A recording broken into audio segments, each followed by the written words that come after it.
In the long, brutal history of warfare, few moments are as chilling as this one. An emperor, his army exhausted but intact, gives the signal for an orderly retreat.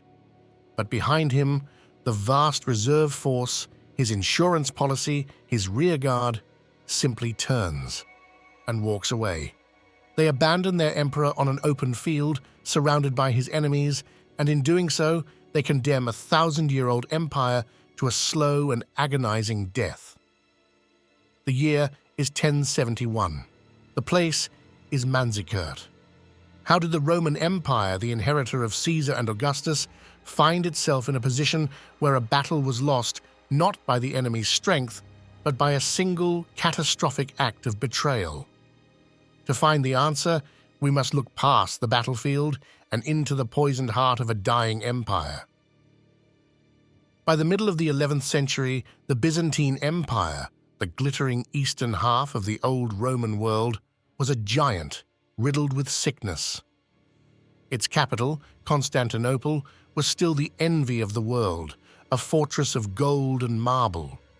But the foundations were rotting. After the death of the great warrior Emperor Basil the Bulgar Slayer, a succession of weak rulers and scheming bureaucrats had taken power. They feared their own generals more than any foreign enemy. The professional land-owning soldiers who had been the backbone of the army for centuries were neglected, their lands seized, their regiments disbanded. In their place came a patchwork of mercenaries who fought for coin, not for the cross or the crown. Fierce Norman knights from the west, Pecheneg horsemen from the northern steppes. They were a dangerous and unreliable tool. The government was bloated, corruption was rampant, and the gold currency, the symbol of Roman stability, was being steadily debased. And on every border, the wolves were gathering. In Italy, Norman adventurers were seizing the last Byzantine lands. Across the Danube, nomadic raiders pillaged the Balkans. But the greatest storm was rising in the east. The Seljuk Turks, a nomadic people newly converted to Islam, had exploded out of Central Asia. Under their brilliant and ambitious Sultan, Alp Arslan, the valiant lion, they had carved out a vast and powerful empire. By the 1060s, Seljuk raiding parties were pouring into the Byzantine heartland of Anatolia, the breadbasket and recruiting ground of the empire. They burned villages, sacked cities, and vanished into the plains before the slow-moving imperial armies could respond. The empire was bleeding, and into this crisis stepped a man who believed he alone could be the cure, Romanos Diogenes. Romanos was a throwback to the soldier emperors of old. A handsome, brave, and ambitious general from the military aristocracy, he was everything the court bureaucrats in Constantinople despised and feared. They saw him as a threat, but the widowed Empress Eudokia saw him as a savior. In a stunning political move, she pardoned him of treason charges, married him, and on January 1st, 1068, elevated him to the throne as Emperor Romanos IV. But this marriage was a pact with the devil. By taking the throne, Romanos had sidelined the direct heir, a young man named Michael, a member of the powerful Doukas family. The Doukas clan, led by the cunning patriarch John Doukas, had controlled the bureaucracy for years. They saw Romanos as a low-born usurper. They never forgave him. They never accepted him. They watched his every move, and they waited for the moment to destroy him. While Romanos looked to the frontiers, his most dangerous enemies were standing right beside him. In the spring of 1071, Romanos decided to end the Seljuk threat once and for all. He gathered a grand army, the largest the empire had seen in generations. Modern historians estimate it at around 40,000 men, a diverse host of professional Byzantine soldiers, Norman knights, Armenian infantry, and Turkic mercenaries.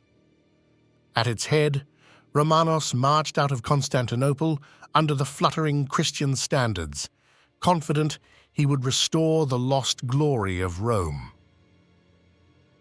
The march across Anatolia was long and grueling. Romanos' own Frankish mercenaries plundered the local population, a grim sign of the army's fracturing discipline.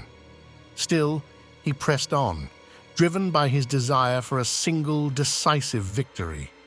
Here, blinded by overconfidence, he made a critical error. Believing the main Seljuk army was still far to the south, he split his forces. He sent nearly half his army, some of his best troops, under a general named Joseph Tachaniotes, to attack the fortress of Kliat. Romanos, with the remaining 20,000 or so men, marched on the smaller fortress of Manzikert. He had cut his army in half, and in a final fateful decision, he placed command of his rearguard, the reserve force that was his only protection, in the hands of Andronikos Doukas, the son of his greatest political enemy. The trap was not yet sprung, but Romanos had just handed the key to his own cage. What Romanos didn't know was that Alp Arslan was not far away. He was close, very close. The Sultan had been in Syria, but upon learning of the Byzantine invasion, he had force-marched his army north at incredible speed. While Romanos marched blind, Seljuk scouts shadowed his every move. On August 23rd, the Byzantines easily captured Manzikert, but the other half of their army, under Tachaniotes, had vanished. To this day, history remains silent on their fate. They may have been defeated or they may simply have fled. The emperor was now isolated, deep in enemy territory. Alp Arslan, a shrewd commander, sent envoys offering peace. His main ambition was still the conquest of Fatimid Egypt, and he had no desire for a full-scale war with the empire. But Romanos, flush with his easy victory at Manzikert, saw the offer as a sign of weakness. He had marched this army 1,000 miles for a battle, not for talks. He arrogantly dismissed the envoys. The offer was rejected. The die was cast. On the morning of Friday, August 26, 1071, two empires drew their lines in the dust. As the sun climbed into the sky, the Byzantine army advanced, a glittering wall of steel and shields. Romanos commanded the center, his best generals on the wings. Behind them all, holding the fate of the empire in his hands, was Andronikos Doukas and the reserve. Across the plain, Alp Arslan prepared his smaller, more mobile force. Dressed in a white robe like a funeral shroud, he rode before his men, declaring his readiness to die as a martyr. His plan was classic steppe warfare. He would not meet the Byzantine charge head-on.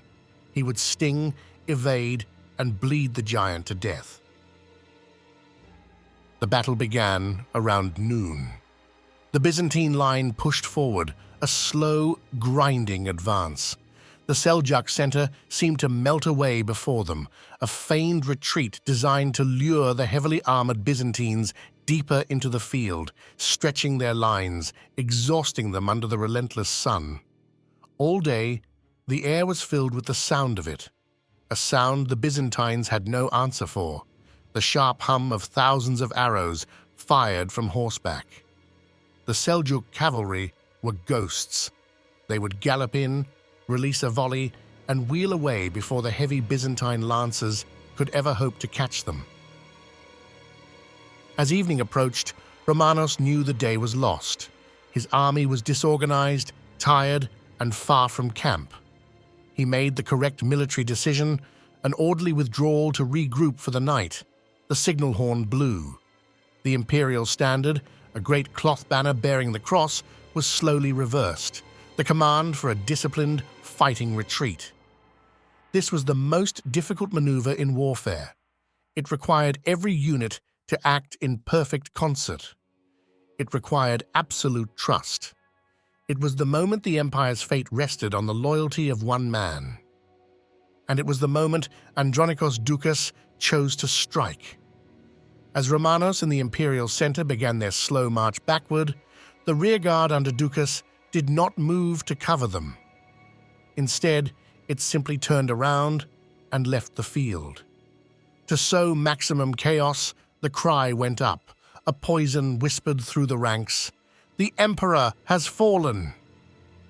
Panic, cold and absolute, ripped through the Byzantine army. The sight of their own reserve abandoning them was a dagger to the heart. The right wing broke and fled. The left wing shattered. Turkic mercenaries in the Byzantine ranks saw the tide turn and switched sides in the middle of the battle, attacking their former comrades. The orderly withdrawal collapsed into a desperate, screaming rout. Alp Arslan, watching from a nearby hill, saw his moment. He gave the order for an all-out assault. The Seljuk horsemen, who had tormented the Byzantines all day from a distance, now charged, smashing into the collapsing lines like a tidal wave. The battle became a slaughter. In the center of the storm, Emperor Romanos IV fought like a lion. He saw the betrayal. He knew he was doomed, but he did not run. Surrounded by the last of his loyal Varangian guard, they fought back to back, a small island of courage in a sea of chaos. Romanos was wounded, his horse cut down from under him. Finally, as darkness fell over the bloody field, the Emperor of the Romans was overwhelmed and captured. The capture of an emperor was a humiliation beyond measure. Romanos was brought before Alp Arslan, who, despite the legends, treated his royal captive with honor.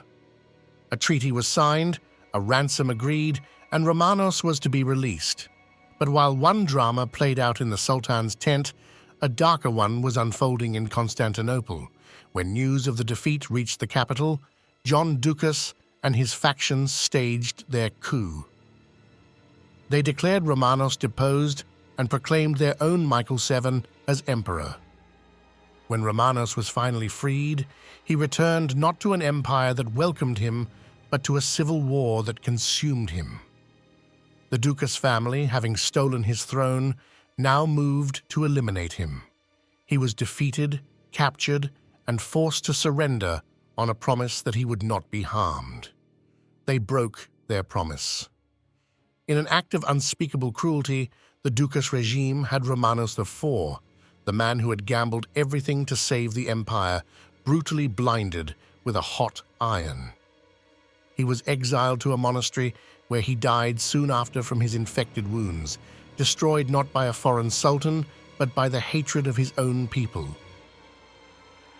The Battle of Manzikert was not the death blow to the Byzantine Empire. The decade of civil war that followed was. With the imperial armies fighting each other, the eastern frontier was left undefended. Turkic tribes poured into Anatolia, settling the land that had fed and supplied the empire for centuries. The loss was permanent. Before Manzikert, Anatolia was Greek-speaking and Christian.